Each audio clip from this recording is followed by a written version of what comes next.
to my live. I'm going to talk about how to make a flower bouquet. So I went to the farmer's market this weekend. I love getting flowers from the farmer's market. I'm totally a sucker for farm grown and I love supporting local farmers. So I picked up some flowers there and I'm going to show you guys live how to make a bouquet. So if you've watched anything that I talk about, you definitely need pruners, not scissors. So the reason is that pruners are really sharp, and so they're giving a nice clean cut to the bottom of your stems versus scissors are not sharp enough, and so they actually kind of smush the stem, and a smushed stem can't uptake water adequately, and if it can't drink, it can't live. So that's something that's super essential is pruners, not scissors. The other essential thing is that your water always needs to be clean. So if you're drinking smuggly water, they're not going to live as long. So it's like, what is happening here? Okay, so you need to make sure that your water is clean. And so with any bouquet that you have, it doesn't matter where it comes from, you need to replace the water every couple of days to make sure that that water is clean.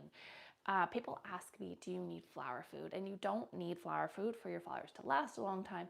The two key things to making your flowers last a long time is cutting them with pruners, not scissors, and replacing the water, clean fresh water all the time.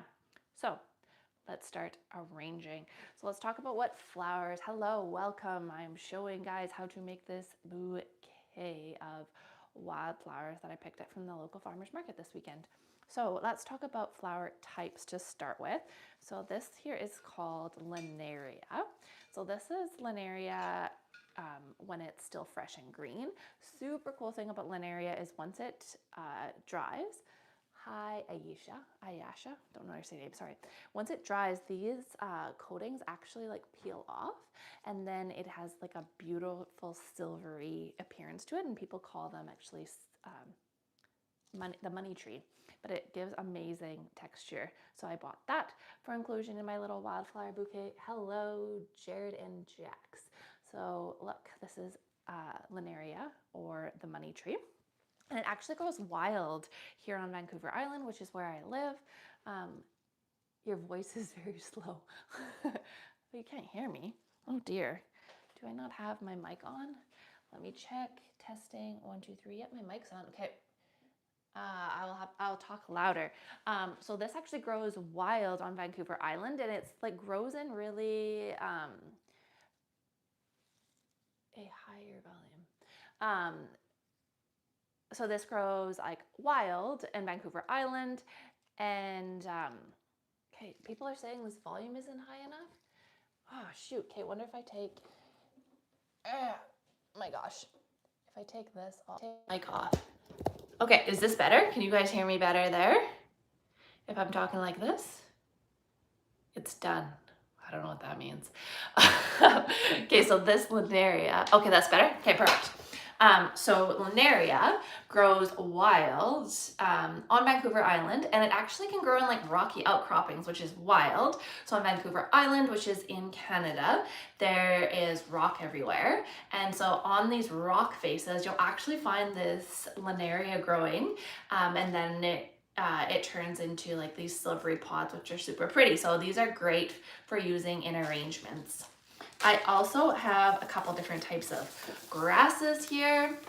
It grows like a tree. Yeah, totally. People call it the money tree. A couple different types of grasses here. I don't know what this is. It looks like it's from like the mint family. And then I've got some line flowers. So this is Emeris, also known as foxtail lily. And this is a line flower, as well as this delphinium is a line flower, and this Veronica is. So what is a line flower? So it's quite simply a long flower that has flowers that blooms that stay really close to the stem and sort of like extend upwards. They don't have like a big like extending bloom, like kind of like this extending, like a big bloom, like say this peony. Their flowers stay really close to the stem. Is there candy blossom in real life? I don't know what that means. So line flowers like this Veronica here, they really add like height and movement to your arrangement, so you can kind of get your eye visually to go wherever you're looking for it to go. So if I had my bouquet say like this, you can see that it's got a lot of arrangement, movement in kind of all these directions. This Veronica has a bit of a wow to the top of it, and Veronica is almost always like that. Like it always curves. So that's just something to know and love about Veronica. So I've got these line flowers for my bouquet, and then I've got texture flowers. This is Nigella pods. So the flower actually forms around these pods, and it can be like blue or white. But when the flower is done, you get left with these beautiful pods, and they have like the cutest little texture. And then this one is yarrow. It comes in a whole bunch of different colors. There's like an apricot-y color, a pink, a red, and it's also really drought tolerant and grows really anywhere, like on the side of the roads, a whole bunch of different places. And then I've got snapdragons here. This is another line flower. So you can see long bloom or long stem with blooms really tightly clustered around that bloom. Artichoke, this is so fun. This will actually dry really well. So I think when I'm done with this arrangement, I'm going to dry it out. And then the last one to show you guys is this Eryngium. Eryngium also dries really good. It's known as sea holly. If you want it really, really blue, you can actually spray paint it, and then that'll really bring out the blue color. But you'll want to use a floristry spray like Design Master, because a spray like from the hardware store meant for like wood really is clumpy and gunky, and so it doesn't look good on all these stems. It kind of like globs onto them. So those are the flowers I have to work with today. So what I'm going to do is take my non-dominant hand, in my case is my left hand, and make it into a C shape. So this is the vase or vase. I still keep meaning to Google like what is the correct way to say it, but I am Canadian, so maybe it's just my accent, I don't know. So I'm making it into a C shape, and then I'm going to start with my first flowers, which I always start with my line flowers because that's adding like my visual interest to my bouquet. So I'm going to start with this delphinium. So sometimes flowers like don't make it. So this bloom here is just broke off. So I'm going to take my scissors and just give it a little cut. I also have these blooms, these side shoots here that don't have a flower on them. So I'm just going to give them a cut off. So start with my dominant hand in a C and just place my delphinium at an angle. Then I'm going to take my next flower and place it in a crisscross, see there? And then take my thumb and hold it into place. Then my next flower, another line flower, crossing it again and holding it in. So see, I've got them all three like this. And the reason I'm doing this is because I want my arrangement to have a lot of movement. I'm not looking for something really vertical and upright. I'm looking for something that has a lot of movement and shape, and I want my visual to be like so. Now I'm going to turn it a little bit. I'm using my hand, my dominant hand here, to just kind of stabilize it so I can give it a little bit of a twist. And then I'm going to take, it's really tricky to kind of start with until you get your shape going. Add another line flower here, and I'm always inserting them at the same way. So my angle is like so, like so. I'm going to give it a little bit of a turn and take this beautiful amaryllis. See, it's like I've been doing this for 6 years and it's still really tricky for me until I get it going. And then once you get going, they all kind of attach to each other and it makes it a lot easier, I swear. So giving it a turn, and then my last line flower at that same angle, and then turn. Okay, so now I've got my height going on here. I don't love how it looks, but I'm just gonna keep going with it, and then we'll do some adjustments as we go. So take this. This is my artichoke, giving it a turn. And as I'm building out this bouquet, I want to do now a variety of sizes and shapes. So that's what gives it the visual interest. See, now it's a lot easier now that I've got it going. It gives it the visual interest when you've got a lot of different types of flowers, different sizes and shapes.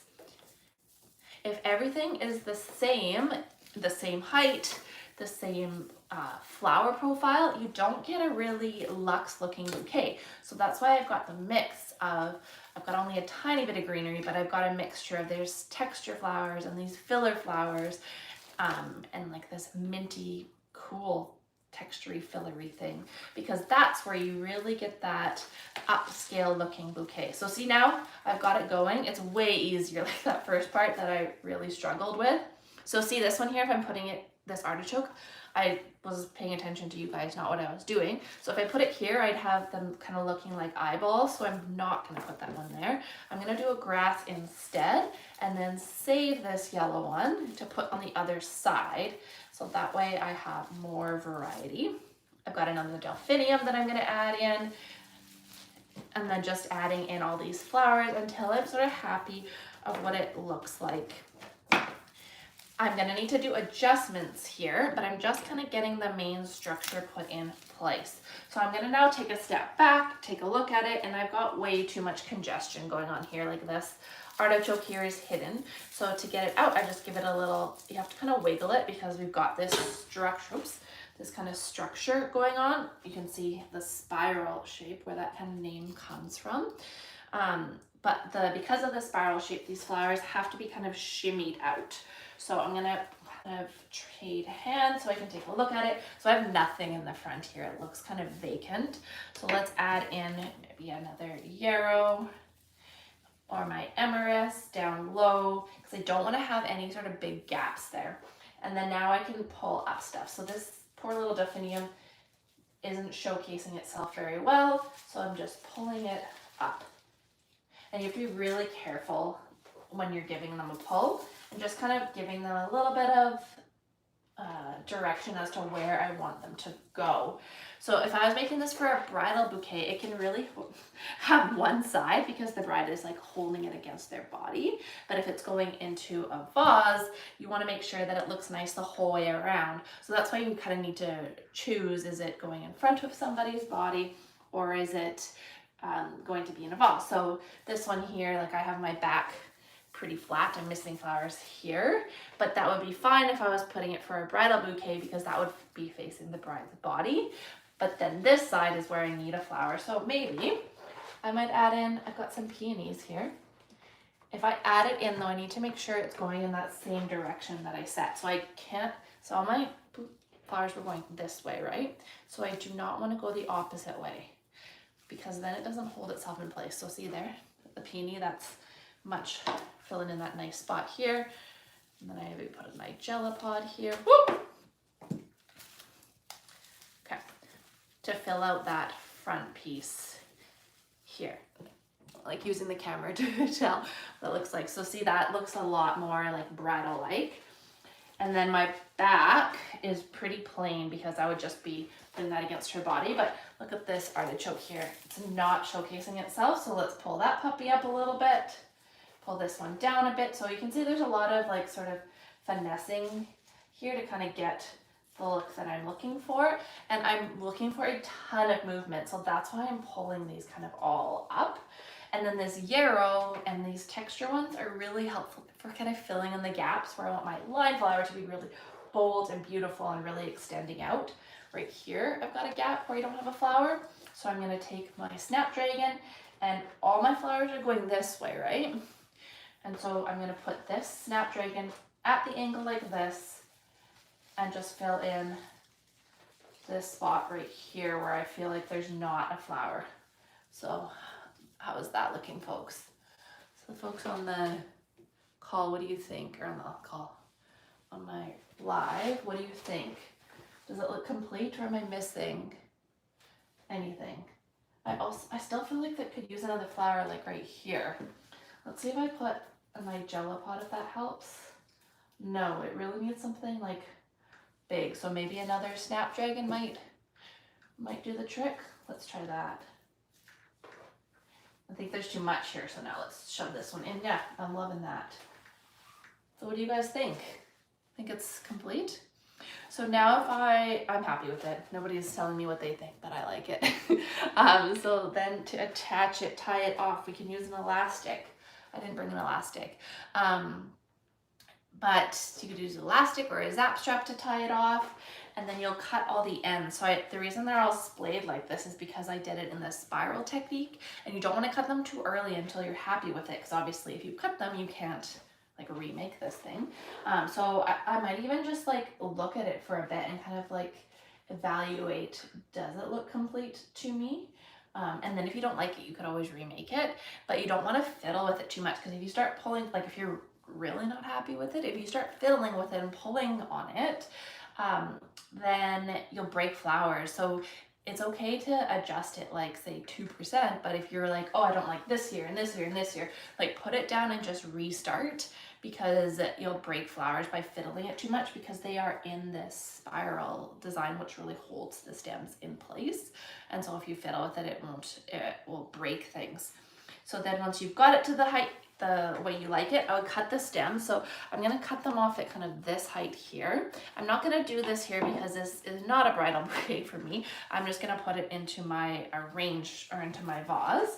I'm gonna add actually into this one here. So I've got a vase here that I want to put it in. And so if I you can put it against the vase to kind of see what it would look like. I'm gonna just cut these a little bit shorter. I don't want a lot of height off because I have a tall vase here. I'm just gonna use my pruners and give it a bit of a trim just so they're kind of all the same height.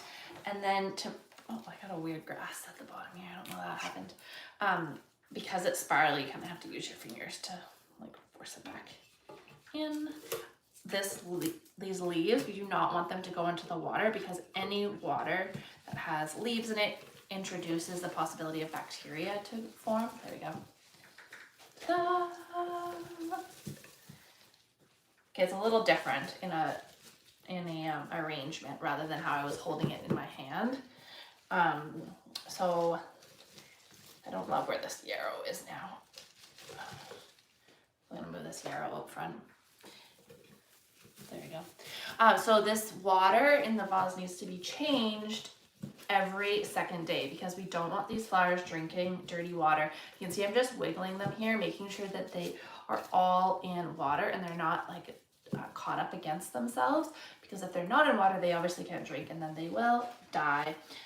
So all these flowers are now in water and they're all going to be super happy. I've got a bit of a mess to clean up here. What else can I talk to you guys about? Oh, peonies.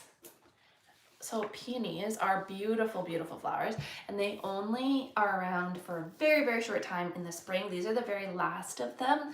It's June, I don't know what day it is, June something or other. And so these are the very, very last ones of the peonies. I got 3 of them and they're so excited about it.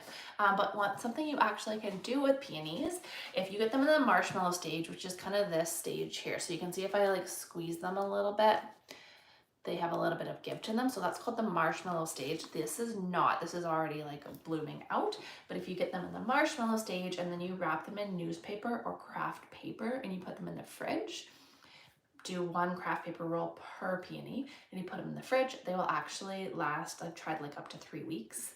And then you bring them out, you cut the ends, put them in water, and then you can have peonies again in like August when they're totally out of season.